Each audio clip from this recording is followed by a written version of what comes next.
Canada's Prime Minister and the leader of the Conservative Party spoke in Ottawa today at a commemoration service marking Holocaust Remembrance Day. They spoke not just about the horrors of the Holocaust when Nazis murdered 6 million Jews during the Second World War, but also about the current rise of anti-Semitism in Canada. People have felt unsafe to live openly Jewish lives in Canada, and that's not right. Let me be clear. In a country like Canada, it should be, and it must be, safe to declare oneself a Zionist, Jewish or not. Zionism is not a dirty word or something anyone should be targeted for agreeing with. It is the belief, at its simplest, that Jewish people, like all peoples, have the right to determine their own future.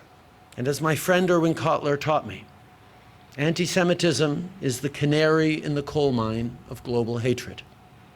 What starts with Jews never ends with Jews. You must be allowed to live fearlessly and proudly Jewish lives, and it is the responsibility of every Canadian, Jewish or otherwise, to stand with your right to do that.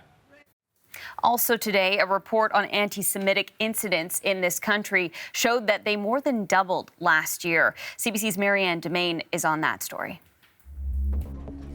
Brith says its annual audit of anti-Semitic incidents across Canada has revealed an unprecedented number of anti-Semitic incidents across Canada. It looked at more than 5,700 incidents, including violent incidents, and said that the total number of reported cases across the country is actually up by 109.1%. That's from 2022 to 2023.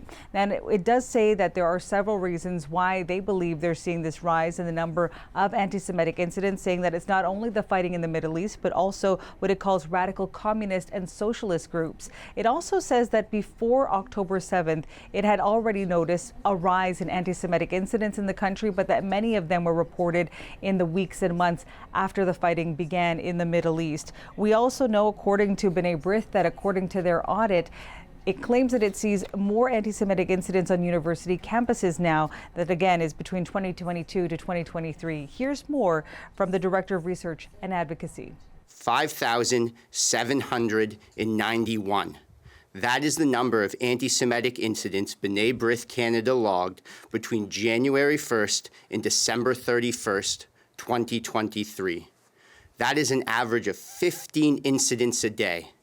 It is the largest tally ever recorded in the history of Brith Canada's audit and represents a 109.1% increase over the year 2022. Meanwhile, the annual audit breaks down the number of reported anti-Semitic incidents by province. And looking at the numbers, you can actually see how it breaks down when it comes to the increase. And based on those numbers revealed by Brith, Nova Scotia had the highest increase of anti-Semitic incidents in that province, followed by Manitoba and then Newfoundland and Labrador. Brith Canada also says that the use of AI is contributing to this spread, with materials being spread through artificial intelligence. Marianne Demain, CBC News, Toronto. For more, Jaime Kirzner-Roberts is the Senior Director of Policy and Advocacy at the Friends of Simon Wiesenthal Center for Holocaust Studies, and she joins me now. And Jaime, appreciate you taking the time to speak to us today. Thank you. Hi, thanks for having me. So what do these numbers tell you? There's this staggering increase. Look, these numbers confirm empirically what we in the Jewish community already know, which is hate directed at the Jewish community is increasing. It's increasing dramatically, and it is often,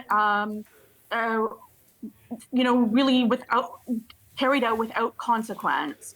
We are seeing our students facing an unparalleled amount of hate on campus. We are seeing children in public schools afraid to go to school because of so much anti-Semitic hate. We're seeing it on our streets. We're seeing it in our workplaces. We're seeing people openly in the thousands calling for violence and terrorism against the Jewish community. and we're seeing impunity. Today is Israel's Holocaust Remembrance Day.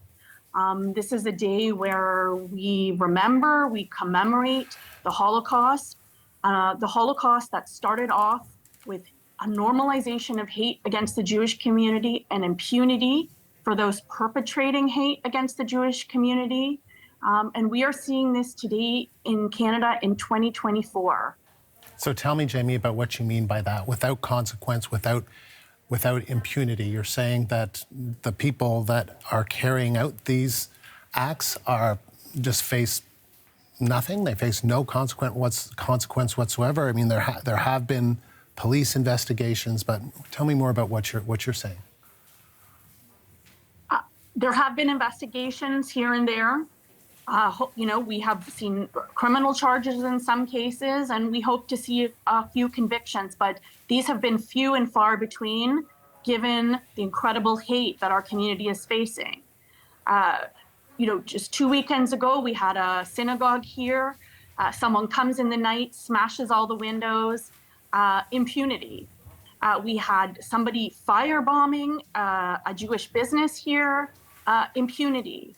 We have students, every day we're getting called. We have young people in our public schools being beaten up, abused, told that they should have died in the gas chambers.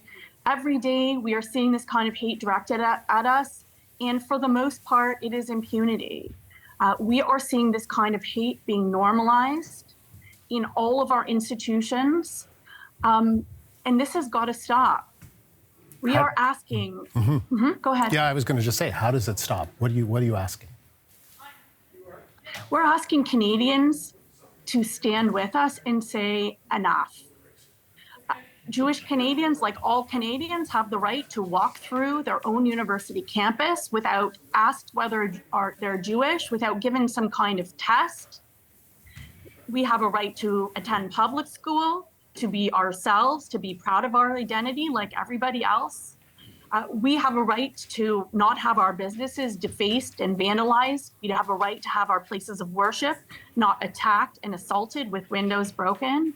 And we're asking all Canadians of good conscience to stand with us and say, not in our democracy, not in Canada.